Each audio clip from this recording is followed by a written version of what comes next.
Heater my son's funeral, his wife said, "There's nothing left for you," so I walk out quietly, with the deed, the title, and $3.50 M. He'd secretly left in my name. I stand at the back of the chapel, in California, cloaked in modest black.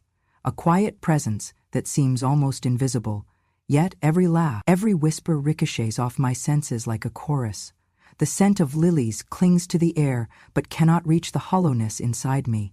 I feel every glint of mourning velvet and muffled condolences as if they were mirrors reflecting my grief back at me.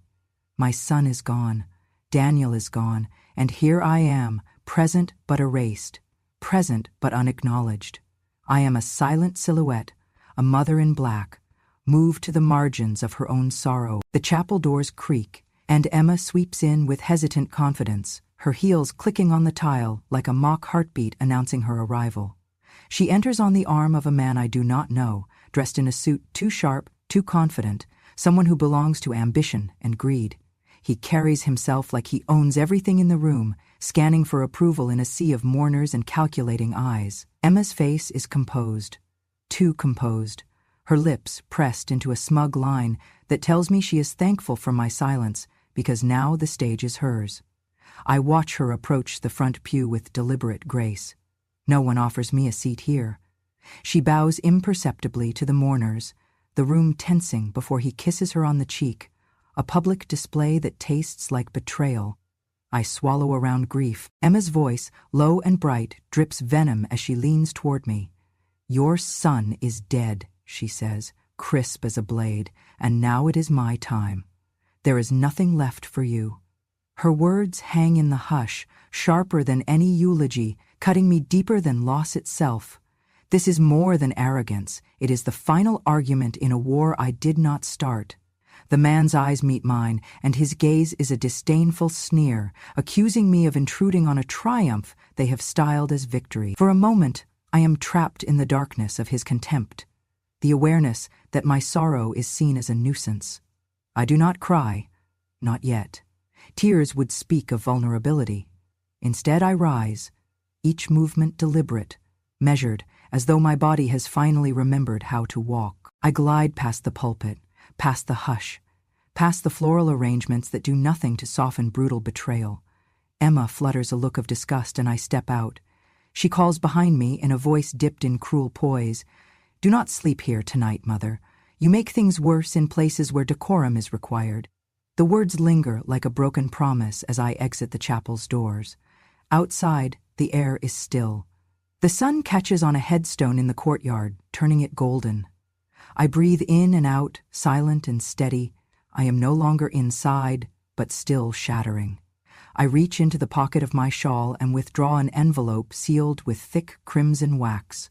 The seal is unbroken, the emblem unrecognizable except to me. It is Daniel's, pressed into history. This seal, this envelope, is neither sentimental nor antique. It is a silent ultimatum, a promise delivered in Daniel's final act of love. I hold it, warm in my hand, pulsing with things unsaid, unshared, and unresolved. I walk home slowly, past mourners who do not turn to look, past the hush of lilies, past the empty chairs and the fading scent of incense. My steps are deliberate. I clutch the envelope close as though it were the only warm pulse left in my life. I do not look back. I do not wish to see their celebration of loss. When I reach home, I go straight to my room. The walls hold memories of a life before grief, before betrayal, photographs of Daniel as a boy with shy smiles, paintings done in happy moments, tools for the leathercraft I used to practice in quiet evenings. I sit down at the small wooden desk and place the envelope before me. Then I do what life has taught me. I unwrap it slowly by pressing the wax with my thumbnail, listening to the crack as if to the last breath of Daniel's voice. Inside is a single sheet of paper and a USB drive. I do not open the paper, not yet. Instead, I press the play button on my tablet, plugging in the drive. The screen flickers to life. There is Daniel, pale against the hospital backdrop, his voice weak but unbroken.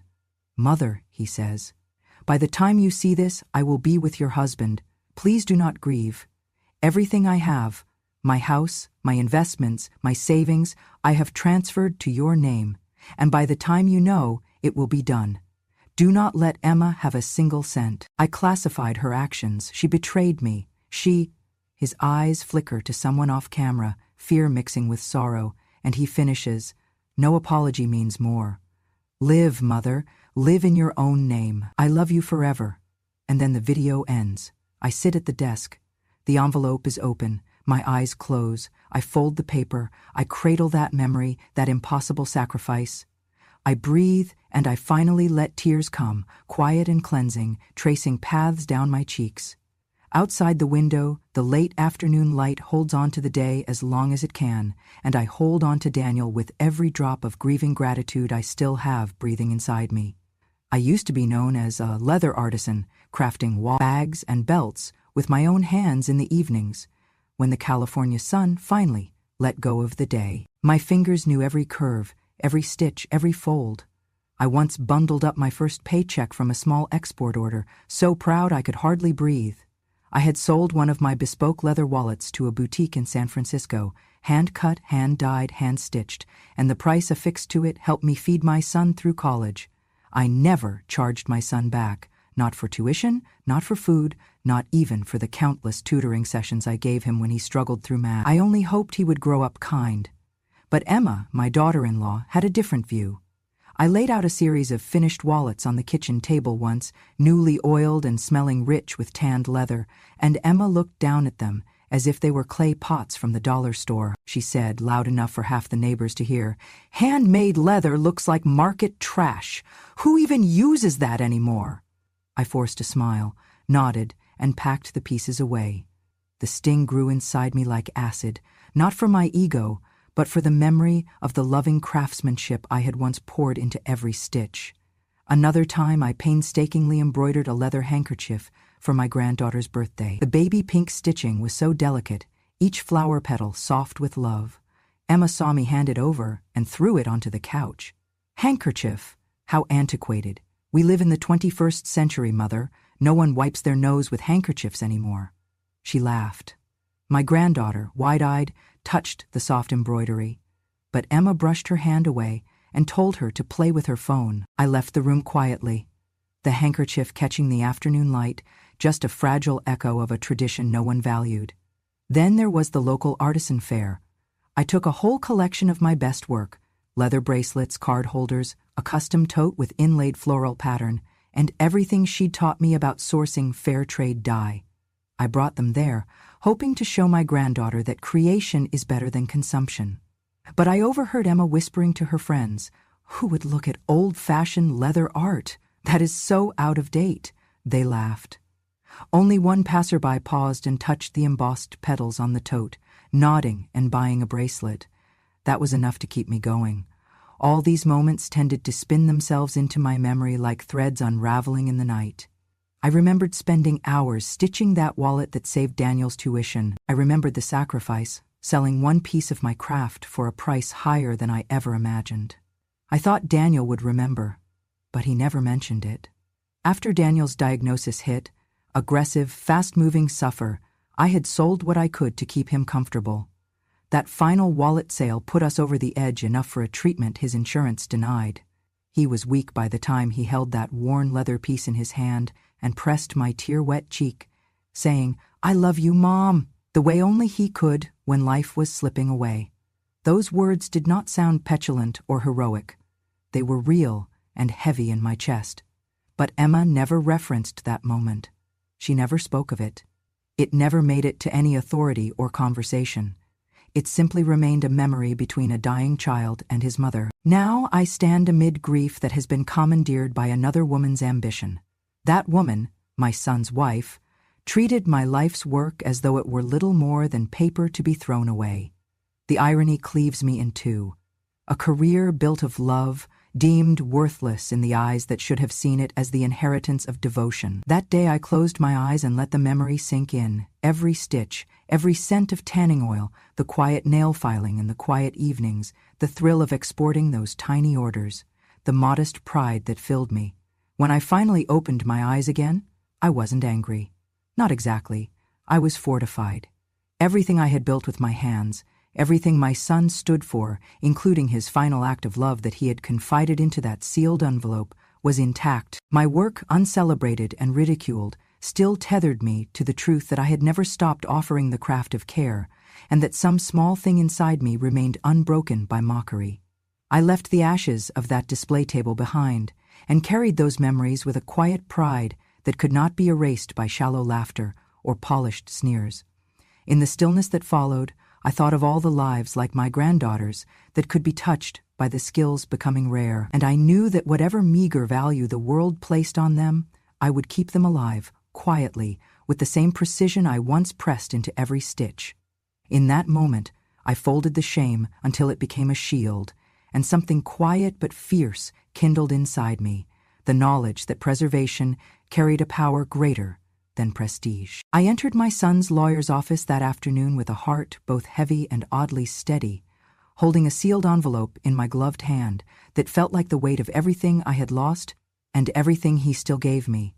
And when I handed it over, the lawyer looked at me with eyes that waited for explanation, but I only nodded and said, "This is for me," hoping that mattered more than words.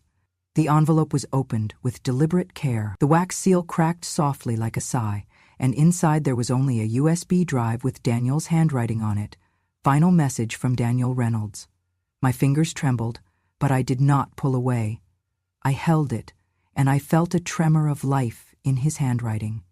Alive even now. I asked them to play it for me, and the lawyer cleared his throat, his voice attentive but gentle, saying, "Ma'am, are you sure?"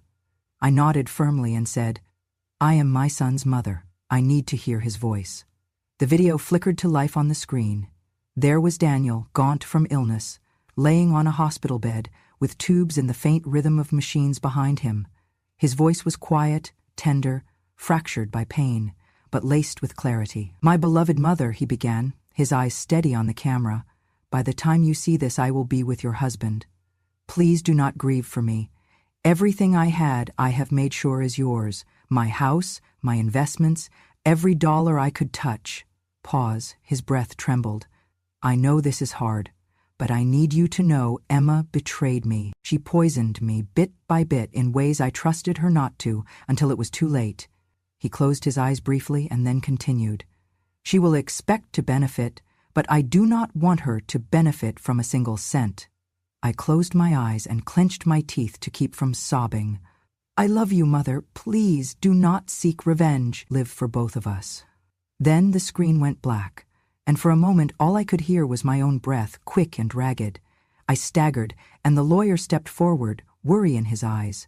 But I shook my head and whispered, "No, let me just—" I fled the room and pressed my hands into my eyes as tears, long held back, burst through. I sank to the floor and cried until the exact shape of his final words, his final breath, became etched in my mind like unbreakable crystal. My foolish child, I thought, my precious foolish child, dead and still looking out for me. When I finally stood, I said aloud, my voice trembling but clear, "My foolish child, he is dead and he still cares for me." And in that moment I knew. I held the deed, the title, the $3,500,000 0 cents he placed in my name, and the proof of the betrayal. I held everything to address his final wishes and uncover the truth, to protect what he loved and expose what hurt him. And I would do that with the calm certainty of someone carrying not just grief, but justice. I did not answer Emma's second call, not immediately. I let it go to voicemail, with its hollow ring echoing like a specter of confrontation I did not want to face. She called again. Her voice was theatrical, as if rehearsed. "Mother, you must come back to settle things. We need to finalize everything, from the funeral details to the legal papers. For Daniel?" I stood by the window, looking at the late afternoon sky before I spoke into the phone with calm clarity. "I will come. If by that you mean I should come to learn the truth?" She hung up. The words hummed in the hall and then in my heart. That evening, I dressed quietly in black, the fabric cool and familiar, and I drove to the house where Daniel and Emma had lived. I climbed the steps and knocked. One slow, deliberate tap. The door swung open before anyone could say a word. Emma stood inside, dressed in a smart dress, hair perfect, her posture narrowed into curves of defiance.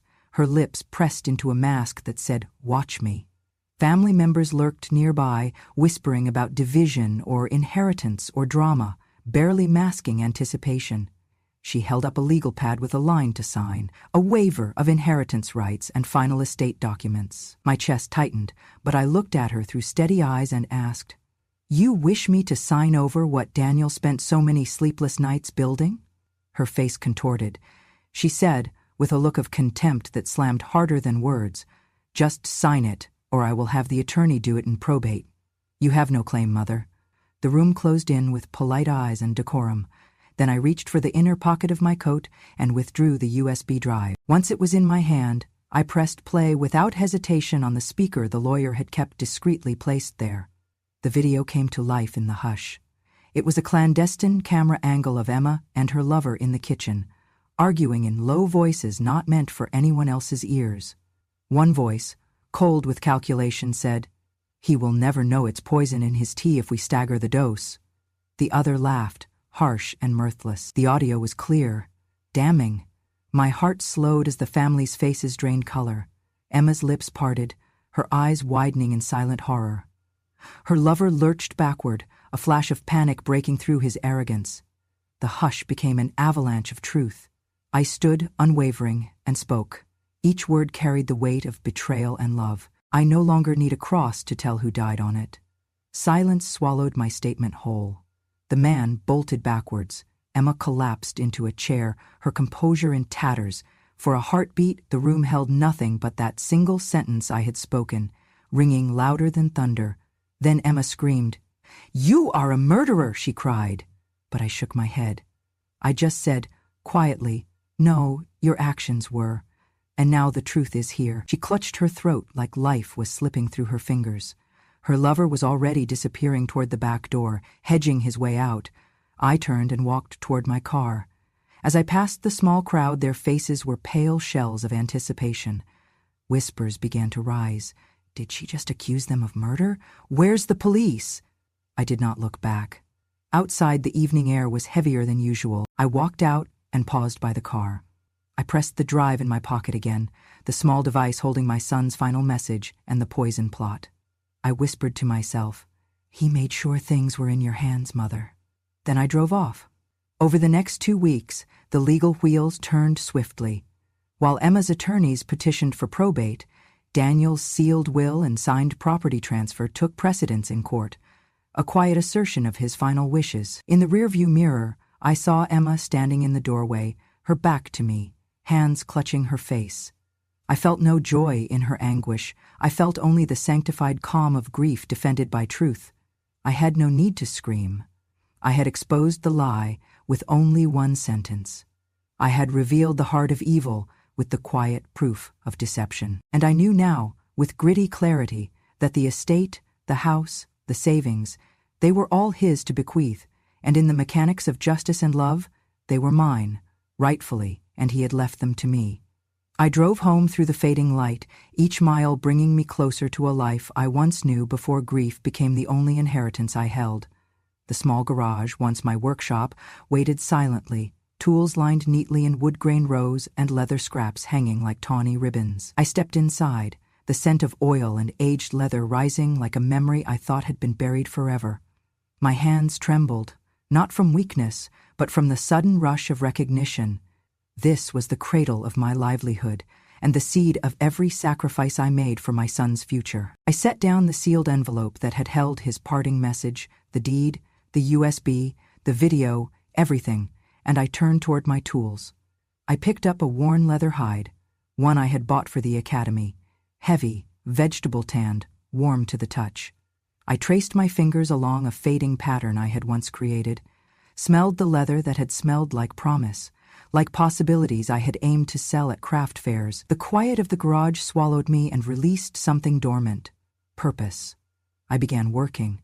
I skived the edges with deliberate strokes. I dyed a scrap for testing. I hammered in rivets as though I were stitching time back together. This was my resurrection in craft. Hours slipped, the overhead light blinking from dusk to darkness. By the time I stopped, there were 2 wallets, clean, precise, hands still steady from many nights of labor. I gripped them, one for display, one for not sales, not now. I set out to find meaning beyond the courtroom's grim corridors. I thought of the Alliance for California Traditional Arts, a nonprofit that promotes folk and traditional art.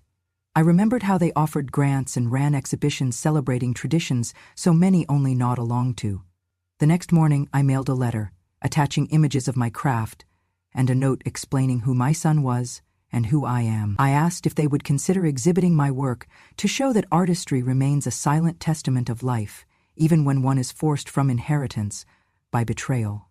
A week later, I received a letter back, brief but warm, inviting me to present at a local folk art gala and even offering a small stipend. My breath caught, because this was not just recognition, but an invitation to breathe again, to show others that my craft held stories worth telling. But the law still demanded a reckoning. Emma had begun slander campaigns, and though I had video proof, I told my lawyer, I will not make this my legacy. He raised his eyebrows, but I smiled. Let the law do its work.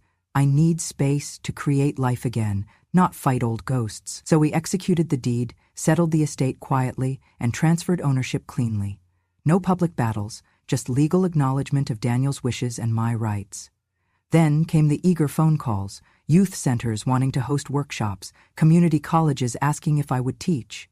I called the first response comforting, a youth program for teens facing hardships, eager for vocational skills and art exposure. I offered to teach a monthly class, no fee, materials donated, a bench for them to create beside me.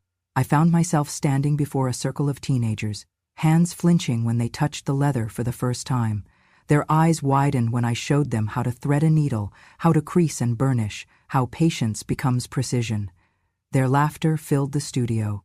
I demonstrated how a half-inch stitch, done carefully, holds stronger than anything rushed. I told them stories of Daniel, how he loved his first wallet because I told him it was made by hand, with hope. They listened. One kid, shy and quiet, said, I want to make something real, not just look at a screen. I placed leather in his hands. Weeks passed. The class grew. I taught them carving letters, reinforcing belts, dye techniques, and they taught me something I had lost. Community. I didn't charge them. I offered breakfast burritos donated by a local cafe. If they made something beautiful, we photographed it on my old phone, posted it to social media, and reached out to small boutiques to consider selling it. All proceeds back into materials for the next class.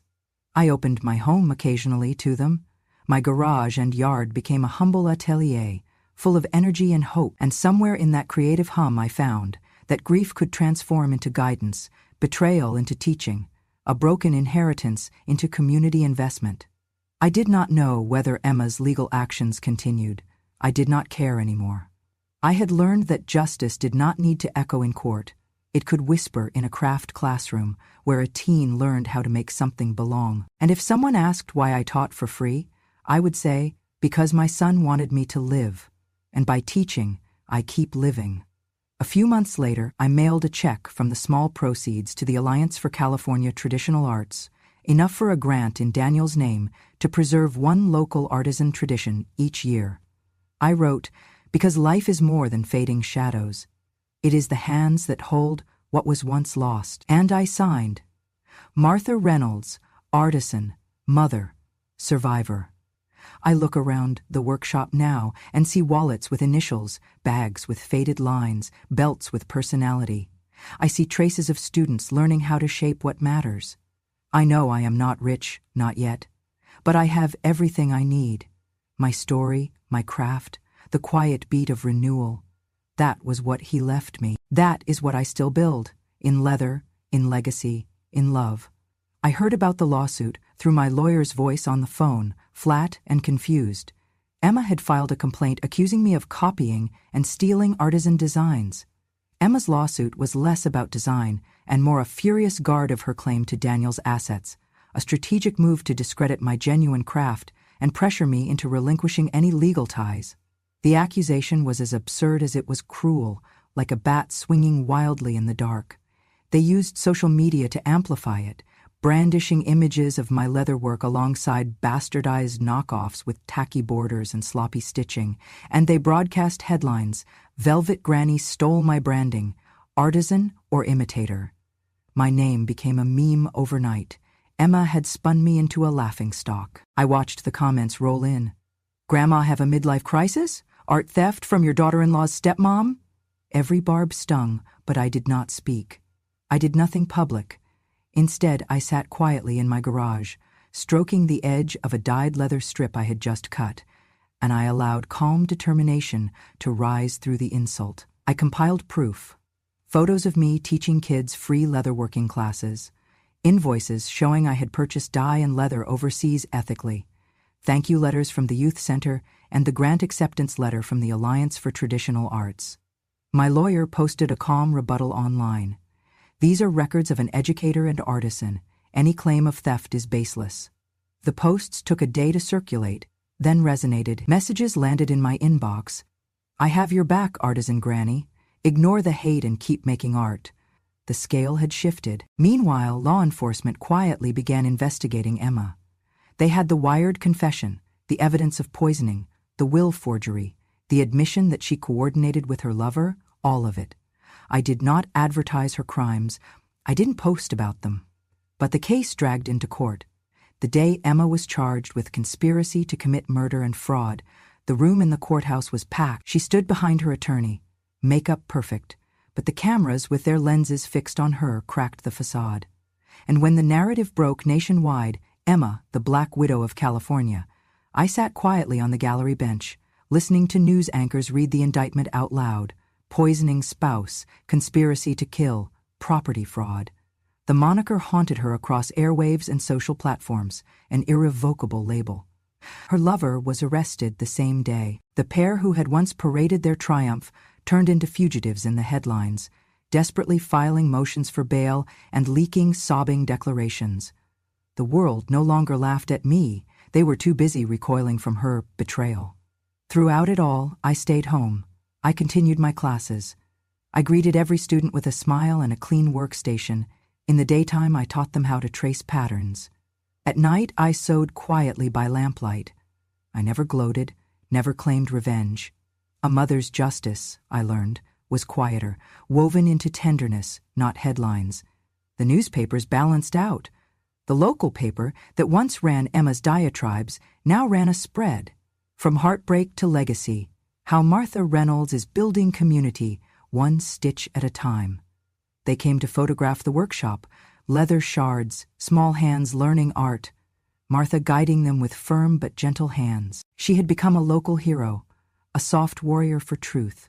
Emma's properties were seized under probate, her bank accounts frozen, her lawyer withdrew from public commentary, avoiding the glare. The Black Widow label stuck, a cautionary tale of betrayal and poetic justice. I did not dance triumphantly. I did not collect followers. I watched the justice system do its work, not for me, but for Daniel, who left the roadmap, and step by step I walked forward, with compassion, with purpose, with my son's final message as compass. I bought back the house, not as an act of vengeance, but as a soft reclamation. I signed the papers quietly in the lawyer's office, then walked through the front door where Daniel once lived with Emma. The walls were still bare, the rooms echoing absence. I breathed in the dusty calm and thought, here is home again, but this time with purpose. I restored the house slowly. I kept the beams, patched the floor, sanded the windows. I painted walls in soft pastels so that the afternoon light would dance gently, not glare. I turned the living room into a gallery with shelves of leatherwork and photos of my students.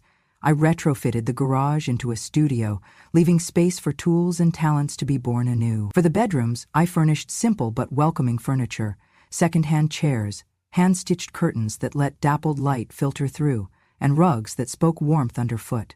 With the house ready, I renamed it in my mind, and later, officially, the House of Quiet Mothers. Its mission? To be a sanctuary for women like me, women who bore the weight of love, who were cast aside when they could no longer bear grief in silence. I applied for nonprofit status, secured funding through community grants, and partnered with a local organization that helped older women re-enter society with dignity. The day of the opening, I stood by the front door wearing a simple dress and an apron stitched with leather scraps. I watched as guests arrived, women who had lost their families, neighbors, volunteers. Each one was tired, wary, but hopeful. I called their names, offering my hands. Every visitor would receive as they entered a handmade leather wallet stamped with the words, "From the hands of someone they once called a burden." One woman, her hands trembling, accepted hers and whispered, "You see me." Another traced the lettering and whispered, "I feel safe." The air in the room felt hushed, sacred. In the back, I set up a workshop where women could learn leathercraft. My students, including some of the teens, guided older women as they learned to stitch and texture, to crease edges. The room was alive with quiet work and gentle laughter, the hum of telling hands, not shouting voices. The gallery held samples, but most of the space was for creation, connection, companionship. I listened as these women asked questions. Is the leather safe for arthritis? Can I learn even now? And I answered with patience. I showed them how to hold the needle, how to pace the stitch. I demonstrated how a simple tool could transform empty time into meaningful purpose. Outside, in the backyard, there was a small garden with plants Daniel had once wanted to grow, lavender and mint, rosemary and thyme, healing aromas for healing hearts. And there was a bench where women could sit and talk, or sit in silence if that was what they needed. The local paper came that day. A reporter asked me, "What do you hope this place becomes?" I paused, looking around at faces, learning that they still matter. I said, "Home, again, for those the world forgot. A place where quiet love rebuilds what grief tried to destroy." Later, on my porch, I watched the sun dip down. I held a cup of tea. A young volunteer asked, "Will you ever sell your craft?" I shook my head softly. "No. Here it is passed on." I looked at the wallets on the table inside. I thought of Daniel's words about living in my name. I breathed in the hum of purpose.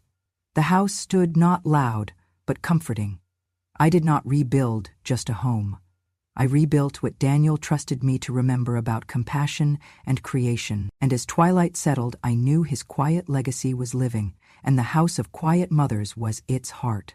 The world outside was draped in morning light. It was the first anniversary of Daniel's passing.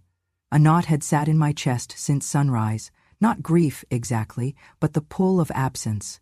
I turned on the small TV in my workshop, a familiar ritual, and pressed play on the final video Daniel had recorded from his hospital bed. His face appeared soft and distant, but his eyes were steady. "Mother," he said, voice thin but clear, "you cared for me my whole life, even once I had left this world. Thank you for being my strength." He paused, laying down as though catching his breath. "Live, Mother, live for both of us." Tears fell freely, warm and rhythmic, each one a memory unfurling. I whispered into the silent room. He cared for me even when he had no breath left. In that flicker of memory I understood. Love's echo can outlive death. I pressed pause and sat still, letting grief and pride intertwine. My workshop was quiet. The leather scraps lay around us, but none cut as sharply as memory. I pressed the play button again, listening to his voice tenderly choose his last words. My grief swelled, not in panic, but in recognition of something that had not died. His love carried on living through me. I rose and walked to the small altar I'd set for today. A framed photograph of Daniel laughing, the exile of sorrow replaced by a breath of bittersweet joy. I knelt before it, voice clothed in sorrow that was still strength. People don't truly lose their children, they lose the image they cherished. I laid a leather rose at the frame, crafted from scraps, simple, sturdy. One of the attendees at the memorial for the house volunteers, a young woman named Maria who had grown close to me, stepped forward and said quietly, "You are living in his place, ma'am."